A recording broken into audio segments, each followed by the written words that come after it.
Ana loxo yi waay. Ah.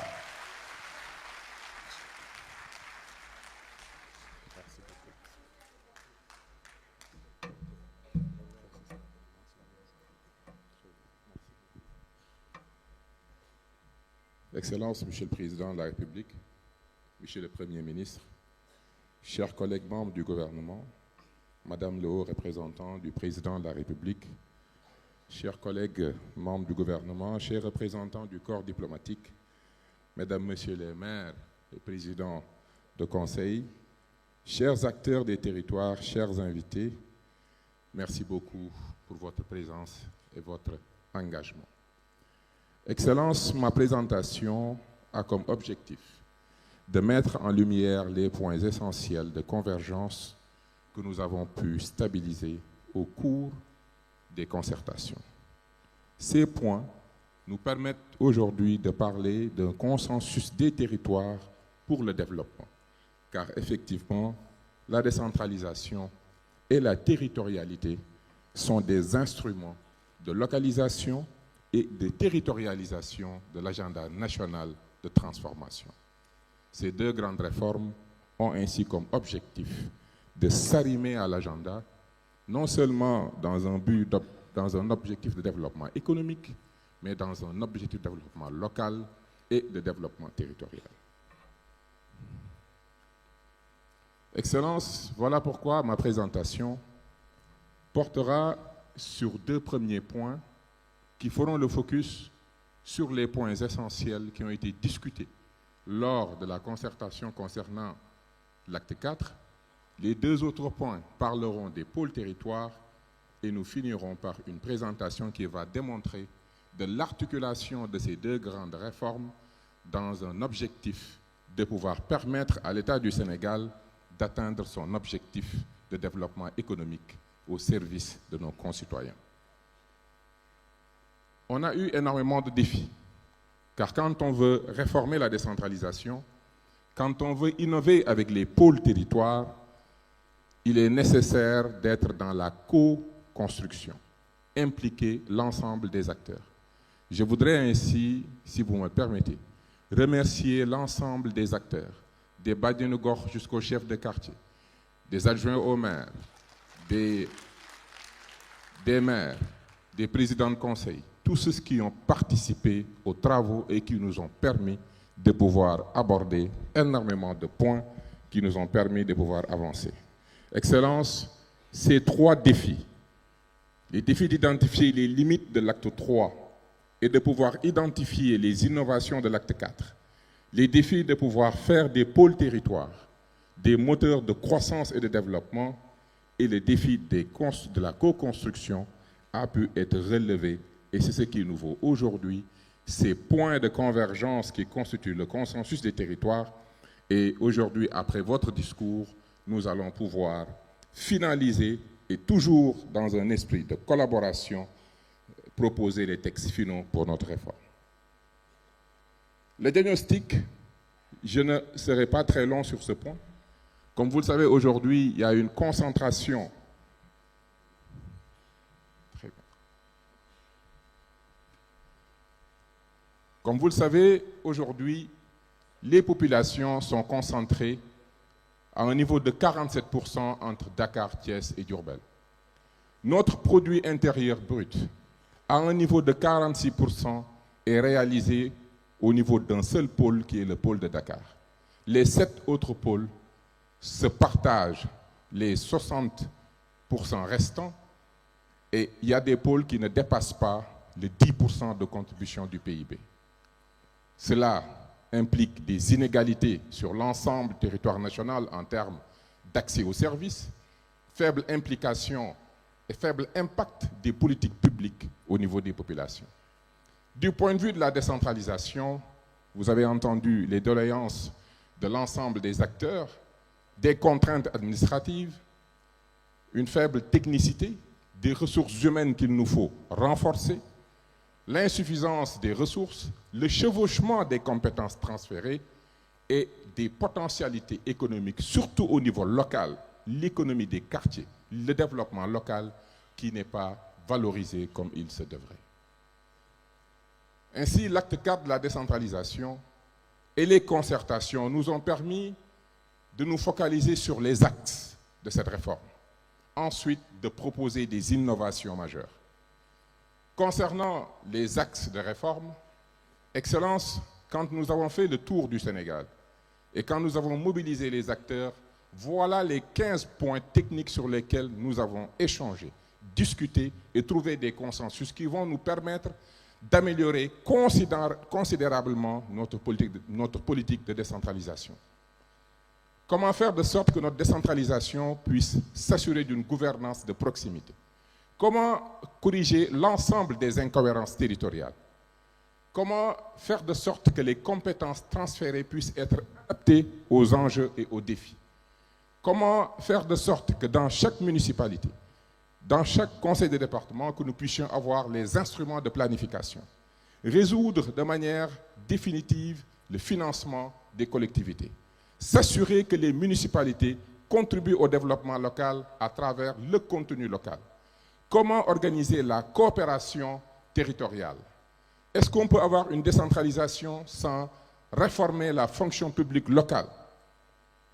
S'assurer aussi de la qualité de l'information territoriale. Mettre en œuvre et faire de sorte qu'une municipalité puisse offrir des services publics au niveau local. La gestion des déchets, la propreté du Sénégal, un défi que les municipalités veulent relever à travers l'acte 4 de la décentralisation. Les réformes foncières afin d'apaiser le pays sur l'ensemble des conflits que nous avons avec les différentes fonctionnalités. Mais surtout, avoir des communes viables, capables d'offrir du service, stabiliser un statut pour l'élu local et enfin, avoir des collectivités locales qui sont capables de faire preuve de résilience à la fois économique et climatique. Excellence, ces 15 points ont été discutés. Ces 15 points nous ont permis d'identifier 4 axes majeurs pour cette réforme.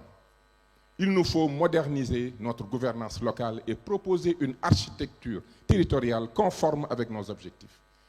Il nous faut améliorer le financement des collectivités et surtout mettre en place une fiscalité locale bien prise en compte dans notre politique fiscale. Le renforcement de l'ingénierie territoriale. Aujourd'hui, si nous voulons avoir des communes qui sont performantes, il nous faut impérativement définir des critères, mais surtout dans une logique d'accompagnement des collectivités et non dans une logique de suppression. Et enfin, l'objectif final. L'objectif de cette gouvernance renouvelée. L'objectif d'un financement bien structuré. L'ingénierie qu'on mettra en place aura comme finalité la promotion du développement local et du développement territorial et la valorisation de nos ressources. Excellence, les 15 points qui ont été discutés, ces axes qui ont été identifiés, nous ont permis au moins de mettre en avant 8 innovations majeures qui vont nous permettre aujourd'hui de lancer le développement depuis nos territoires. Aujourd'hui, pour prendre en compte notre politique d'urbanisation, il nous faut avoir plus de villes. Donc, l'érection des villes comme collectivité territoriale pour qu'ils puissent prendre en compte la politique urbaine. L'institutionnalisation de l'indice composite de viabilité, qui sera un instrument qui permettra d'identifier quelles sont les pistes que nous pouvons utiliser pour aider une municipalité à être viable, à être plus performante. L'institutionnalisation des instruments de gouvernance de proximité. Aujourd'hui, nous devons, dans la gestion municipale, impliquer les quartiers, les acteurs au niveau de nos quartiers. Il faut que les municipalités, dans leur gestion, puissent les intégrer. L'évolution du département, qui doit devenir un instrument de gouvernance économique, un acteur majeur du développement économique. La clarification et la lisibilité des rôles et des responsabilités entre les acteurs. Aujourd'hui, il est impératif de travailler l'articulation entre la municipalité, la ville, le département, le pôle territoire et l'État. L'articulation permettra plus de visibilité et plus d'efficience dans la mise en œuvre. Bien évidemment, la digitalisation et la territorialisation des services publics au niveau local. C'est un aspect important, car j'ai l'habitude de le dire, chaque citoyen qui se réveille dans une municipalité. Si une municipalité est capable d'offrir du service aux populations, c'est le sentiment de présence de l'État dans la commune et de prise en compte des besoins des citoyens qui sera ainsi réalisés. Enfin, l'institutionnalisation du statut de l'élu, voir quelles sont les mesures que nous pouvons prendre à ce niveau. Mais tout cela ne sera pas possible. Et si nous voulons réaliser tout cela, il est impératif de donner les compétences nécessaires, mais surtout le financement nécessaire pour la mise en œuvre de ce développement. Excellence, ces objectifs, ces missions et ces innovations exigent une architecture bien spécifique, des compétences, mais surtout une organisation des collectivités locales à travers des organigrammes qui prennent en compte les préoccupations des populations et un bon fonctionnement de l'offre de services. Ainsi, la commune reste notre socle fondamental pour la décentralisation, qui devient l'échelon de proximité avec des compétences qui vont permettre de créer la proximité qu'il faut, mais surtout l'accompagnement social qui est nécessaire. La ville qui, avec des attributions de compétences liées à l'urbanisme, à la planification urbaine et à la coopération pour le développement économique urbain, va pouvoir ainsi jouer son rôle dans notre processus d'urbanisation. Vous le voyez tous, l'urbanisme est en train d'évoluer, le Sénégal s'urbanise de plus en plus, il nous faut des collectivités locales qui puissent prendre en compte cet aspect-là. Le département, avec un rôle de développement économique, avec des compétences qui lui permettent de mieux comprendre, de mieux prendre en compte les missions économiques au niveau du département, de faire surtout de l'aménagement des territoires et une planification à leur échelle. Ainsi, avec cette articulation, c'est la consécration de la coopération et de la solidarité avec le principe de subsidiarité, l'intercommunalité, l'entente entre les territoires et une coopération qui va permettre ainsi de faire de ces municipalités des leviers de transformation pour le développement de ce pays. Les compétences qui vont être nécessaires pour atteindre ces objectifs sont liées nécessairement à l'agriculture, élevage et pêche. Aujourd'hui, il nous faut faire de sorte que nos municipalités puissent jouer un rôle important dans notre politique agricole, dans la promotion de l'élevage et dans les activités de pêche. L'économie sociale et solidaire devra être au centre de la mise en œuvre et les municipalités doivent être des relais de cette volonté de l'État de prendre en compte l'économie sociale et solidaire. Nos territoires ne sont pas les mêmes. Chaque territoire a ses ressources. Donc en termes de tourisme et d'artisanat, il faut que les municipalités puissent se concentrer sur comment faire de l'innovation et comment mettre en valeur cette richesse qui est liée à leur territoire et ses capacités liées à l'artisanat. Transport et mobilité. Dans nos collectivités, nous avons énormément de difficultés en termes de mobilité. Il faut qu'il y ait une compétence dans tout ce qui est mobilité à l'intérieur des communes et comment faciliter aussi le transport des biens et des services. La question de l'hydraulique et de l'assainissement, nous vivons aujourd'hui avec les changements climatiques, les enjeux liés aux inondations, et les municipalités, de fait, jouent un rôle important dans la lutte contre les inondations. Aujourd'hui, dans tout ce qui est travaux de canalisation, de gestion des eaux pluviales, les municipalités veulent avoir un rôle important à jouer dans la mise en œuvre. Et toujours, nous avons les compétences qui étaient là, planification et transformation numérique, jeunesse, sport et loisirs, environnement, domaine, aménagement des territoires, urbanisme, mais surtout cadre de vie, santé, population et action sociale, mais surtout continuer le travail sur l'alphabétisation, l'éducation et la promotion des langues nationales et la formation professionnelle. Excellence, à l'image de ces compétences que les collectivités veulent mettre en œuvre, nous comprenons et nous pouvons juger de leur engagement à accompagner l'agenda national de transformation. Ces ambitions font qu'aujourd'hui, l'acte 4 sera une réforme qui va viser la gestionnarisation et la technicisation des collectivités. L'objectif, c'est de faire de sorte que nos municipalités puissent offrir du service aux populations et donner suffisamment de satisfaction à travers des directions municipales que nous proposons, une direction de l'administration des finances et des comptabilités, surtout une direction des services techniques capable d'accompagner certains travaux, de la direction de la planification et du développement urbain, Aujourd'hui, nous avons énormément de constructions qui se passent au niveau du territoire, des fois des bâtiments qui tombent. Si nous renforçons les collectivités locales, ils pourront suivre tous les processus de construction. La direction de la santé, de l'éducation,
des territoires sont d'accord sur cette vision et sont prêts à en porter la mise en œuvre.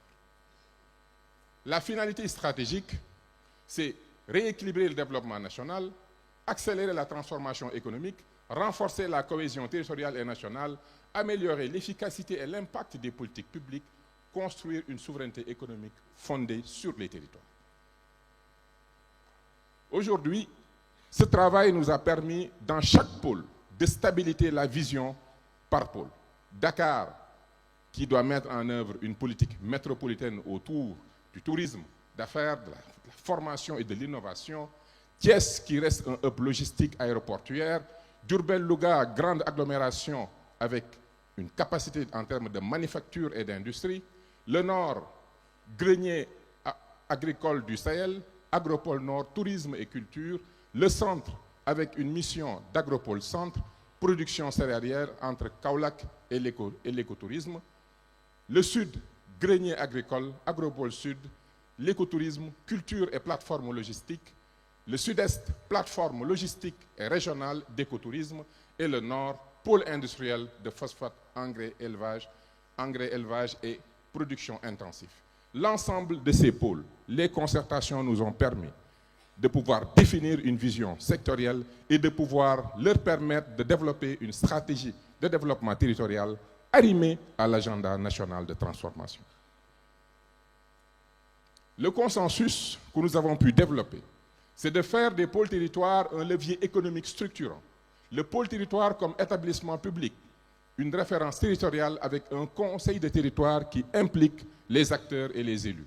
Le déploiement des pôles dans une démarche prudente et progressive, la contractualisation entre l'État, les pôles territoires à travers des contrats de performance et un financement durable et diversifié pour les pôles territoires. Quelle gouvernance pour les pôles? Nos échanges et nos discussions ont permis d'identifier une architecture institutionnelle, des instruments et des possibilités et des modèles de financement qui vont pouvoir assurer la réussite des pôles territoires. Le pôle doit pouvoir délibérer à travers un conseil de territoire qui doit regrouper les acteurs et particulièrement les élus. Le pôle doit pouvoir administrer à travers une direction qui permet d'avoir les ressources humaines pour mettre en œuvre cette politique de développement territorial. Et le pôle doit pouvoir aussi faire un travail de contrôle et d'amélioration de la mise en œuvre des politiques publiques, mais surtout dans une logique de suivi, évaluation. Donc l'architecture de gouvernance, c'est délibérer, administrer, exécuter, mais contrôler aussi pour plus d'efficience. Les instruments. Nous avons cette conviction qu'on gouverne par les instruments. Ainsi, chaque pôle territoire aura au moins 3 instruments majeurs.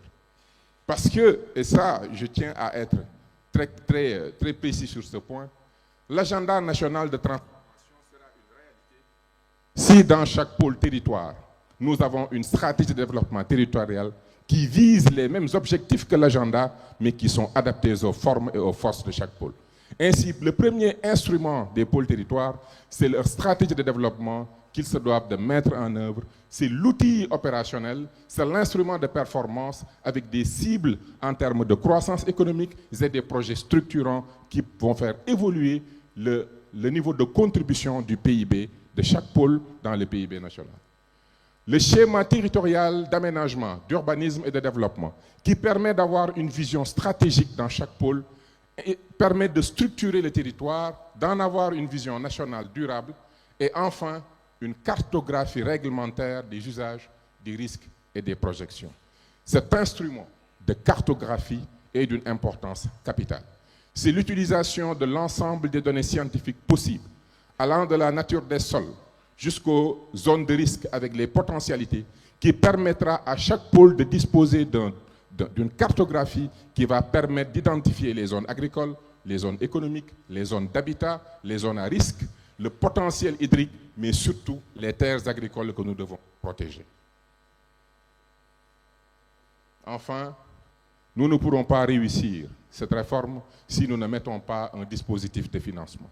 L'accord a été trouvé de mettre en place un fonds d'amorçage, de structurer des financements innovants, mais surtout d'aller vers une territorialisation du budget. Aujourd'hui, nous devons penser le budget national à travers les pôles territoires et faire de sorte que chaque pôle puisse disposer de suffisamment de ressources pour pouvoir mettre en œuvre les politiques publiques.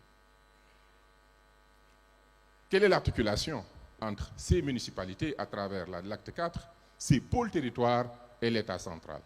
L'objectif, et c'est conforme avec l'agenda national de transformation, c'est un État stratège qui a des missions régaliennes, l'impulsion, la conception, l'orientation et la coordination.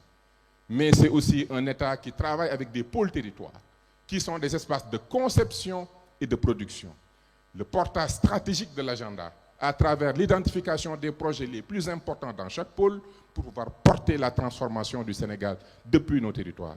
Mais le lien entre le pôle et l'État central, c'est un contrat-plan où l'État, chaque année, réunit les pôles territoires, évalue les performances, identifie les difficultés et permet d'avancer en termes de résultats. Et enfin, les collectivités locales, départements, villes et communes qui, avec le statut toujours autonome, ont une relation profonde avec les populations, mais restent dans une logique de subsidiarité entre les différentes municipalités, le pôle territoire où ils sont des acteurs majeurs et un État central qui est à l'écoute. La finalité donc de cette grande réforme territoriale, c'est la commune qui est l'échelon de proximité avec des services essentiels. Et ici, je le répète, l'objectif, c'est d'avoir des municipalités structurées avec la ressource humaine et capables de donner du service aux populations. Des villes qui sont dans la planification, la mobilité et la gestion des infrastructures urbaines. Le département qui permet la mutualisation et les objectifs économiques et le pôle territoire qui joue un rôle de cohérence interterritoriale et supralocale. Excellence, avec cette architecture, avec votre accompagnement et avec la mobilisation de l'ensemble des Sénégalais, nous pensons qu'avec la territorialisation de l'agenda national de transformation, avec l'accompagnement des municipalités structurées et renforcées, nous allons pouvoir faire bouger notre capacité de création de richesse. Car aujourd'hui, si vous voyez ce tableau, Dakar est à 46%, comme je le disais, du PIB. Mais les pôles comme Thiès, le centre, Diourbel-Louga et même le pôle sud sont environ à 10% de contribution. Sinon, avec des stratégies de développement territorial, avec l'accompagnement des acteurs et des projets structurants, notre objectif, c'est sur une période de 10-15 ans, d'augmenter la contribution des autres pôles dans notre PIB. Ainsi, nous pourrons doubler la contribution de Thiès, du centre, de Louga et de l'ensemble des pôles. Les prévisions sont claires, entre 2023 et 2025, avec une stratégie territorialisée, avec l'accompagnement des pôles territoires autour du développement économique, il est possible de faire passer notre PIB de 18 620 milliards de production jusqu'à plus de 70 milliards. Cette évolution de notre capacité de création de richesse aura un impact majeur sur le développement économique. Telle est la finalité de tout cela. En effet, Excellence, Monsieur le Président de la République, la décentralisation et la territorialité, au-delà des exigences des uns et des autres, a comme objectif de contribuer au développement économique. Car les territoires, comme j'ai l'habitude de le dire, ne sont pas les endroits où les choses se passent, mais c'est l'endroit où les choses s'inventent, c'est l'endroit où nous pouvons réinventer notre développement. Je vous remercie pour votre aimable attention.